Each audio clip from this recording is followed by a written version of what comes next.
الحمد للہ رب العالمین والصلاة والسلام علی سید الانبیاء والمرسلین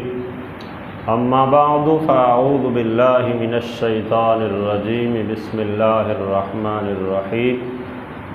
یؤتی الحکمۃ من یشاء ومن یؤت الحکمۃ فقد اوتی خیرا کثیرا وما يذكر إلا أولو الألباب صدق اللہ العظیم۔ احباب دی وقار، آج ہمیں سورہ بقرہ کی آیت نمبر 269 پڑھنے کی سعادت حاصل ہو رہی ہے۔ اس آیہ بینہ میں خالق ارض و سماوات نے حکمت و دانائی کا تذکرہ فرمایا ہے۔ ارشاد فرمایا یؤتی الحکمۃ من یشاء، اللہ جسے چاہے حکمت عطا فرما دیتا ہے۔ ومن یؤت الحکمۃ فقد اوتی خیرا کثیرا، اور جسے حکمت دی گئی تو بے شک اسے خیر کثیر دی گئی۔ وما يذكر الا اولو الالباب، اور صرف عقل والے ہی نصیحت کو قبول کرتے ہیں۔ تو احباب دی وقار، اس آیہ بینہ میں ارشاد فرمایا گیا حکمت کا کہ یؤتی الحکمۃ من یشاء، اللہ تعالیٰ جسے چاہتا ہے حکمت عطا فرما دیتا ہے۔ اور ساتھ یہ بھی تنبیہ فرمائی کہ حکمت ایسی چیز ہے جس بندے کو یہ میسر آ جائے اسے گویا کہ خیر کثیر میسر آ گیا۔ تو احباب دی وقار، یہ حکمت ہے کیا چیز؟ اس کے بارے میں مفسرین کرام نے کئی معانی اور کئی تعریفیں اس کی بیان فرمائی ہیں۔ عام طور پر اس کو دو قسموں میں تقسیم کیا گیا۔ ایک کو حکمت نظری کہا گیا، اور دوسری تقسیم کو یا دوسری اس کی قسم کو حکمت عملی کہا گیا۔ حکمت نظری کی تعریف صاحب تبیان القرآن نے اس انداز سے کی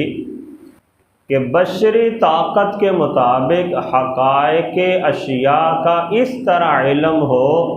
جس طرح وہ اشیاء واقع میں موجود ہیں، اسے حکمت نظری کہا جاتا ہے کہ بشری طاقت کے مطابق حقائق اشیاء کا اس طرح علم ہونا جس طرح وہ اشیاء واقع میں موجود ہیں، انہیں حکمت نظری کہا گیا۔ اور جو دوسری قسم ہے حکمت عملی، اس کی تعریف اس انداز سے کی کہ انسان برے اخلاق کو ترک کرے اور اچھے اخلاق کو اپنا لے، اسے حکمت عملی کہا گیا۔ تو احباب دی وقار، پھر مفسرین کرام نے جو حکمت عملی ہے اسے 3 گروہوں میں تقسیم کیا، 3 قسمیں بیان کی۔ ان میں سے ایک کو تہذیب اخلاق کا نام دیا، ایک کو تدبیر منزل کا نام دیا، اور ایک کو سیاست مدنیہ کا نام دیا۔ تہذیب اخلاق کی تعریف اس طرح سے کی کہ اگر حکمت کا تعلق ایک فرد کی اصلاح سے ہو، کسی ایک فرد معین کی اصلاح کے ساتھ اگر حکمت کا تعلق ہو تو اسے تہذیب اخلاق کہا جاتا ہے، اور اگر حکمت کا تعلق ایک خاندان کی اصلاح کے ساتھ ہو تو اسے تدبیر منزل کا نام دیا گیا، اور اگر حکمت کا تعلق کسی پورے شہر یا پورے ملک یا پورے علاقے کی اصلاح کے ساتھ ہو تو اسے سیاست مدنیہ کے نام سے یاد کیا گیا۔ تو یہاں سے ہمیں پتہ چلتا ہے کہ حکمت سے مراد ایک مفہوم یہ بھی ہے کہ اس میں معاشرے کی اصلاح مراد لیا جاتا ہے، کہ کوئی بھی ایسے کام جس سے معاشرے کی اصلاح ہوتی ہے، جس سے کسی خاندان کی اصلاح ہوتی ہے، جس سے کسی فرد معین کی اصلاح ہوتی ہے، اسے حکمت و دانائی کہا جاتا ہے۔ پھر احباب دی وقار، نبی علیہ الصلاۃ والسلام کی ایک حدیث مبارکہ ہے، رسول کریم صلی اللہ تعالی علیہ وسلم نے ارشاد فرمایا، جس شخص نے 40 دن اللہ کے ساتھ اخلاص کیا، یعنی ہر کام خالصتاً اللہ کی رضا کی خاطر کیا، تو فرمایا اس کے قلب سے اس کی زبان پر حکمت کے چشمے پھوٹ پڑیں گے۔ جو بندہ اللہ کی رضا کی خاطر اخلاص کے ساتھ کام کرتا ہے تو فرمایا اس کے اندر حکمت کے چشمے پھوٹ پڑتے ہیں، یعنی رب تعالیٰ اس کے اندر اصلاح والا اور حکمت و دانائی والا مادہ بہت کمال درجے میں عطا فرما دیتا ہے۔ پھر احباب دی وقار، ایک اور حدیث مبارکہ جو حضرت ابو امامہ رضی اللہ تعالی عنہ سے مروی ہے کہ رسول اللہ صلی اللہ تعالی علیہ وسلم نے ارشاد فرمایا کہ حضرت سیدنا لقمان نے اپنے بیٹے سے کہا کہ اے بیٹے، علماء کی مجلس کو لازم رکھو اور حکماء کا کلام سنا کرو، کیونکہ اللہ تعالی حکمت کے نور سے مردہ دل کو اس طرح سے زندہ کر دیتا ہے جس طرح مردہ زمین تیز بارش کی وجہ سے زندہ ہو جاتی ہے۔ تو جو حکماء کے اقوال ہیں ان کے پاس جب بندہ بیٹھتا ہے، ان کی حکمت و دانائی والے کام اور ان کی باتیں سنتا اور دیکھتا ہے، تو اس کی وجہ سے بندے کے دل کے اندر ایسی کیفیت پیدا ہو جاتی ہے کہ بندے کا دل اگر مردہ بھی ہو چکا ہو تو اللہ اسے زندگی عطا فرما دیتا ہے۔ جس طرح بارش کے ذریعے بنجر زمین کے اندر قوت آ جاتی ہے اور وہ سرسبز و شاداب ہو جاتی ہے، اسی طرح حکماء کی اور علماء کی مجلس ایسی چیز ہے کہ جو بندے کے مردہ دل کو تازگی عطا فرما دیتی۔ پھر احباب دی وقار، حکمت کا ایک معنی یہ بھی مراد لیا کہ اس سے مراد فقاہت فی الدین ہے، کہ بندے کو دین کی سمجھ آ جائے،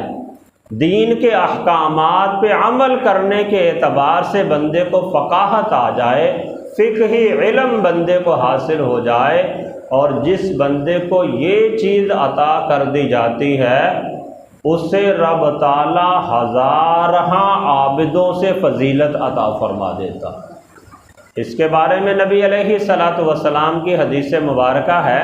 آقا کریم رؤوف الرحیم صلی اللہ تعالی علیہ وسلم نے یہ ارشاد فرمایا کہ دین میں فقہ حاصل کرنے سے افضل کوئی عبادت نہیں، یعنی دین کے اندر سمجھ بوجھ حاصل کر لینا، دین کے احکامات کی تعلیمات کو سیکھ لینا، فرمایا اس سے بڑھ کر کوئی عبادت نہیں۔ اور ساتھ یہ بھی ارشاد فرمایا کہ ایک فقیہ بندہ، یعنی دین کو سمجھنے والا، دین کے احکامات کا علم رکھنے والا، اس کے بارے میں حضور نے ارشاد فرمایا کہ ایک فقیہ بندہ شیطان کے نزدیک 1000 عابدوں سے زیادہ سخت ہوتا ہے۔ مطلب یہ کہ شیطان کو 1000 عابدوں کو پھسلانے میں اتنی مشقت نہیں کرنی پڑتی جتنی ایک فقیہ عالم دین کو بہکانے کے لیے اسے محنت و مشقت کرنا پڑتی ہے، کہ ایک طرف 1000 عابدوں کی عبادت ہو، شیطان کو ان کی عبادت سے اتنی تکلیف نہیں ہوتی جتنی ایک فقیہ عالم دین کے علم سے ہوتی ہے، کیونکہ وجہ یہ ہے کہ جو فقیہ ہے وہ تو اپنی عبادت کے اندر مگن رہے گا، لیکن جو عالم دین ہے، جو فقیہ ہے، جسے اللہ نے دین کی سمجھ عطا فرمائی ہے، وہ اپنی اصلاح کے ساتھ ساتھ اور سینکڑوں ہزاروں لوگوں کی اصلاح کا باعث بن جائے گا۔ اس لیے فرمایا کہ جو ایک فقیہ ہے وہ شیطان پر 1000 عابدوں سے زیادہ سخت ہوتا ہے۔ پھر احباب دی وقار، حضرت سیدنا ابو موسیٰ اشعری رضی اللہ تعالیٰ عنہ سے مروی ایک حدیث مبارکہ ہے۔ آپ بیان فرماتے ہیں کہ رسول کریم صلی اللہ تعالیٰ علیہ وسلم نے ارشاد فرمایا کہ اللہ جل شانہ جب قیامت والے دن اپنے بندوں کو ایک مقام پہ جمع فرمائے گا، میدان محشر سجائے گا، میدان محشر برپا ہوگا، تو اس وقت اللہ تعالیٰ علماء کو الگ فرما لے گا۔ جو دین کی سمجھ رکھنے والے علماء ہیں، فقیہ ہیں، جو حکمت و دانائی کے پیکر ہیں، اللہ جل شانہ انہیں الگ فرمائے گا اور ارشاد فرمائے گا، اے علماء کے گروہ، میں نے تمہیں اس لیے علم نہیں دیا تھا کہ تمہیں عذاب میں مبتلا کروں، بلکہ فرمایا میں نے تمہیں اپنا علم اس لیے عطا فرمایا تھا کہ میں تمہیں دین و دنیا کی بھلائی عطا فرما دوں، دنیا و آخرت میں کامیابی عطا فرما دوں۔ اس لیے رب تعالیٰ اعلان فرمائے گا کہ جاؤ میں نے تمہیں بخش دیا۔ تو یہ علماء،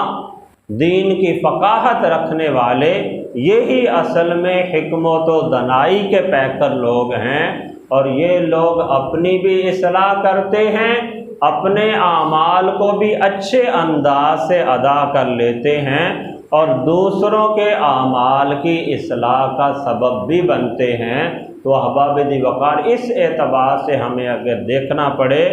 تو ہم اس بات کا اندازہ لگا سکتے ہیں کہ حکمت سے مراد علم دین ہے،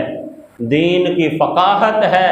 دین کی سمجھ بوجھ ہے۔ تو جو اللہ جل شانہ نے ارشاد فرمایا وَمَن يُؤْتَ الْحِكْمَةَ فَقَدْ أُوتِيَ خَيْرًا كَثِيرًا، کہ جسے حکمت عطا کر دی گئی اسے گویا کہ خیر کثیر عطا کر دیا گیا۔ تو مطلب یہ کہ جسے اللہ جل شانہ نے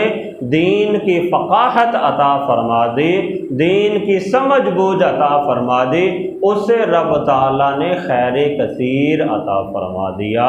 وَمَا يَذَّكَّرُ إِلَّا أُولُو الْأَلْبَابِ، اور صرف عقل والے ہی اس طرح کی چیزوں سے نصیحت حاصل کرتے ہیں۔ اللہ جل شانہ کی بارگاہ میں دعا ہے کہ رب تعالیٰ ہم سب کو حکمت و دانائی کا پیکر بنائے، دین کی رب تعالیٰ ہم سب کو سمجھ بوجھ عطا فرمائے، اور شریعت کے احکامات کو، قرآن و سنت کی تعلیمات کو سمجھ کر اس کے مطابق اللہ تعالیٰ ہم سب کو عمل کرنے کی توفیق عطا فرمائے۔